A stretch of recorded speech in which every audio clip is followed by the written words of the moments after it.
Hello, Professor Foolish in class. Today I'm going to be talking about, the man who got me through my rough time. Sorry about my background. I have my roommates out there playing Xbox, so I decided to come to my room for this speech. My purpose is I want my audience to understand how much this person really contributed to my life and how he really changed of a man who I am. Uh, the question to the class is, how did he inspire me? And like how can I inspire the class to appreciate the man that I'm going to talk about? And the other question is I know the audience doesn't know about this topic because it's about someone in my family, but I bet people have the same people in their family. So here it is. It's about my father. Throughout my life, there's always been this one man who has helped me throughout my struggles. He made me feel like I was somebody. Uh, there was always the teachers, the coaches, the professors. They always told me that I wasn't going to be somebody because of my learning disability. My learning disability is dyslexia, and with having dyslexia, it comes with a lot of struggle.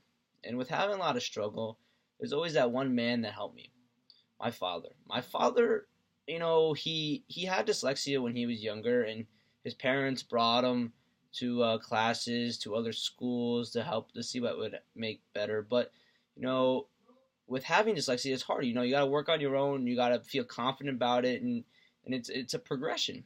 Uh, Firstly, my father, when I was in second grade, he realized that I had dyslexia. He realized when he was helping me with English, math, science, everything that my reading, my writing, my math problems were all getting mixed up. The words were backwards, stuff like that. He helped me understand that it's not just about being the smartest guy in the class. It's about overcoming something. He would even walk into the classroom. So I always remember this. He walked in my classroom when I was in eighth grade, and he said to the teacher, he goes, "You're really not helping my son out. My son has dyslexia, and I think that you should have some one-on-one." And the teacher was not about that. And my dad had an argument with the teacher, and that inspired me to work even harder. That someone in my family cared that much about me.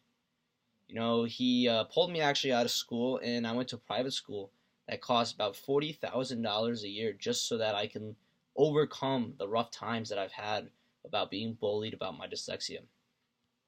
Additionally, another thing that happened with my father is when I graduated high school, uh, he he thought that playing soccer was going to be a very difficult thing for me, and which it is. I mean, playing soccer and doing school is a lot, but I think that he I've showed him that I've overcome dyslexia, and hopefully I can show you guys that learning a lot in class is something very valuable. But my dad also struggled, and I also struggled, and I think that with him being the man who he is, helped me, and that's awesome.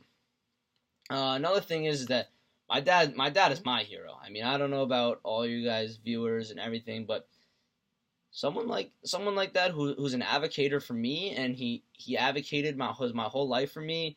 Brought me to different schools. He'd bring me to classes. He would even sit down and teach me. For an example, the ACT, that's one of the hardest tests I've ever had to take. And he would sit down with me for hours and hours and hours at the desk and say, crank this into me, crank this into me. He would say, supply over demand, all this good stuff. And he really showed me the ropes.